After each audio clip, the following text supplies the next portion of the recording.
Frères et sœurs, peuple de Dieu, je vous salue dans le nom puissant de notre Seigneur et Sauveur Jésus-Christ. Je suis le Père Timothée et je viens aujourd'hui pour répondre à plusieurs messages que vous m'avez envoyés. Vous m'avez demandé si les adventistes étaient des chrétiens ou pas. Alors je vais essayer quelques minutes de vous répondre. L'église adventiste n'est pas une église chrétienne. Je vais vous le démontrer. Déjà à partir de leur début ou leurs origines, nous montrent qu'ils ne sont pas chrétiens. Les adventistes apparaissent au 19e siècle, tout comme les Mormons et les témoins de Jéhovah. Ce qui devrait déjà nous inquiéter un petit peu. Nous trouvons un certain William Miller qui va se mettre à faire des prédictions sur le retour de notre Seigneur Jésus-Christ, ou ce qu'on appelle aussi la parousie, ou le deuxième avant, d'où le terme adventiste. Et il se base, selon lui, sur le chapitre 8 de Daniel et des calculs très mal faits. Il va penser que le retour de notre Seigneur Jésus-Christ, ça va se faire ou ça va être le 22 octobre 1844. Et vu qu'en évidemment, Jésus n'est pas revenu ce jour-là, ça va donner naissance à ce qu'on appelait aux États-Unis d'Amérique des Great Disappointments. En français, la grande déception. Donc William Miller lui-même aussi était forcément déçu. Et il avait avoué sa faute. Mais, hélas, comme dans toutes les sectes, il ne manque toujours pas un fou ou un idiot, passez-moi le terme, ou un con du village, qui va dire non, attendez, il ne s'est pas trompé, car ça a eu lieu dans un autre endroit. Ça a eu lieu en réalité au ciel. Qu'est-ce qui a eu lieu en réalité au ciel? C'est le retour de notre Seigneur Jésus-Christ d'après ces adventistes. Ce retour de Jésus-Christ, selon lui, va commencer maintenant au ciel. Un travail d'investigation, les jugements d'investigation. Alors, chers frères et sœurs, c'est quoi cette hérésie fondamentale? C'est l'idée selon laquelle Jésus-Christ, notre Seigneur, à partir de 1844, va commencer dans le sanctuaire, c'est-à-dire au paradis, à juger les croyants selon leurs œuvres et déterminer s'ils vont entrer au paradis.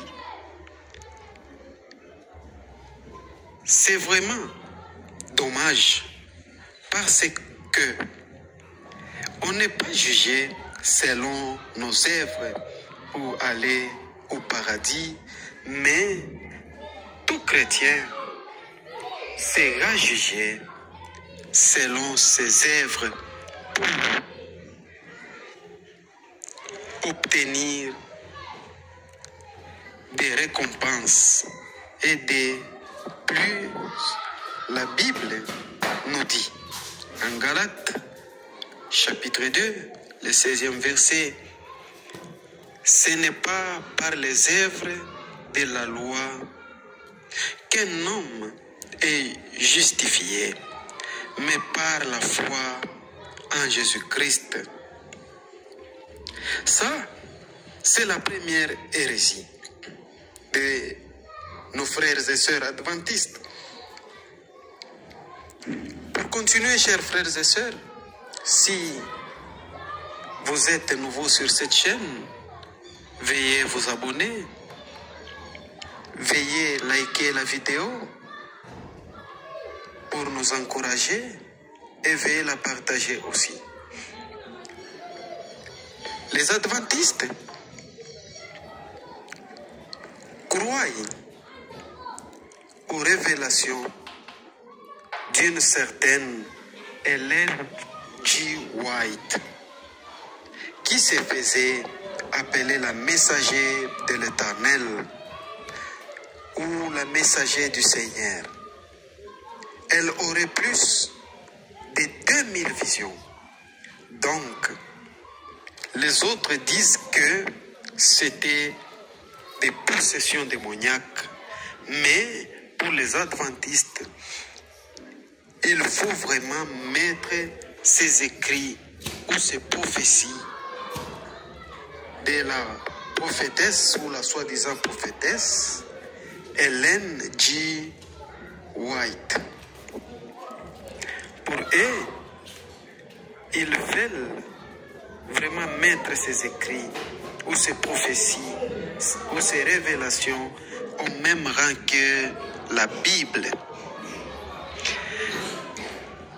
Elles sont toutes autant inspirées que la parole de Dieu et se caractérisent par des miracles selon eux. Ils disent encore que ces paroles sont autant inspirées que la parole de Dieu et ses caractères est très secteur. Parce que vous allez retrouver exactement la même chose chez les Mormons avec Joseph Smith, qui va révéler un autre livre dit inspiré, soi-disant, le livre des Mormons, la perle des grands prix. En réalité, c'est seulement la parole de Dieu qui est inspirée, c'est-à-dire pour nous, les chrétiens, les 77 livres et s'arrête là. La troisième hérésie chez nos frères et sœurs adventistes, pour eux, c'est fondamental de croire que il faut absolument aller à l'église le samedi et que la marque de la bête à la fin des temps, ça sera aller à l'église le dimanche. Je ne plaisante pas. C'est Ellen G. White qui a révélé cela. Ce qu'ils ont oublié est que on n'est plus dans un état d'Israël où on se doit de garder le sabbat. En Jésus-Christ, le sabbat, c'est tous les jours. C'est tous les jours. C'est jour de repos pour l'Éternel. Lire à la maison, là où vous êtes, ou au bureau, vous pouvez lire Hébreux chapitre 4 et également Romains chapitre 14, le 5e et le 6e verset. Ça nous dit ceci, que si on veut considérer un jour de sabbat, n'importe quel jour de la semaine, on a le droit de faire ça. Et ça ne doit pas du tout être un commandement. C'est là que leur croyance est une hérésie. La quatrième hérésie de nos frères et sœurs adventistes est que ils croient en ce qu'on appelle annihilationnisme. C'est un terme un peu technique pour dire que ceux qui sont condamnés et qui n'ont pas cru, ils ne vont pas souffrir éternellement en enfer, car ils vont cesser d'exister. C'est un moyen subtil de minimiser l'enfer et son caractère éternel. La Bible nous en parle de ça. Si vous pouvez lire Apocalypse chapitre 14, le 11e verset, qu'il y a des flammes et des tourments éternels réservés aux incrédules. Aussi l'épître de Jude, le 7e verset, nous parle aussi d'un feu éternel qui est réservé pour les habitants de Sodome et de Gomorrhe. Le 5e hérésie de nos frères et sœurs adventistes, c'est de croire au sommeil de l'âme. C'est quoi le sommeil de l'âme? C'est le fait de croire que à la mort, l'âme aussi va mourir. Il ne croit pas que l'âme est éternelle ou immortelle. C'est évidemment une autre hérésie. Parce que si nous lisons Apocalypse chapitre 6, du 9e au 11e verset, nous allons trouver ou nous allons voir que dans les ciels, tous ceux qui ont été tués pour le témoignage de Jésus-Christ vont demander à Dieu la justice. Donc, ça veut dire que l'âme, elle a continué d'exister et que on est encore conscient. Une autre preuve de ça, c'est l'histoire de Lazare et l'homme riche.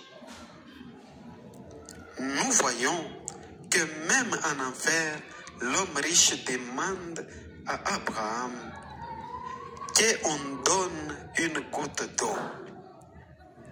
Luc chapitre 16, le 23e et le 24e verset.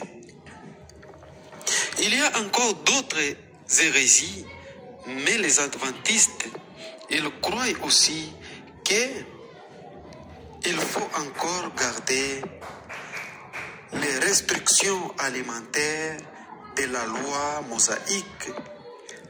C'est vraiment marrant, chers frères et sœurs, parce que Saint Paul, il a combattu très sévèrement les esprits judaïsants. Et c'est ce qu'on va retrouver aussi chez les adventistes, de manière très subtile. Vous voyez, ils gardent les sabbats. Il ne faut pas manger les porcs et ainsi de suite. Alors qu'en réalité, Jésus-Christ, il va déclarer toute nourriture pure. Marc chapitre 7, les 19e verset. Et que on n'est plus sous la loi de Moïse. En Jésus-Christ, on est sous la loi de Christ qui est définie clairement dans le Nouveau Testament. Et il n'y a plus de restrictions alimentaires sous la nouvelle alliance. Toutes ces raisons, parmi bien d'autres, font que les adventistes ne sont pas dans la vérité et que leur Église n'est nullement pas une Église chrétienne. Alors voilà la lumière que je viens d'apporter sur les nombreuses questions posées par mes followers, si les adventistes sont chrétiens ou pas. Que Dieu bénisse tout celui qui a suivi ces messages du début jusqu'à la fin. Et que Dieu bénisse abondamment aussi tout celui qui va même les partager. Abonnez-vous sur la chaîne si vous êtes nouveau. Et activez la cloche des notifications pour être averti lors de nos prochaines publications. Aussi, aimez la vidéo. Que Dieu vous bénisse.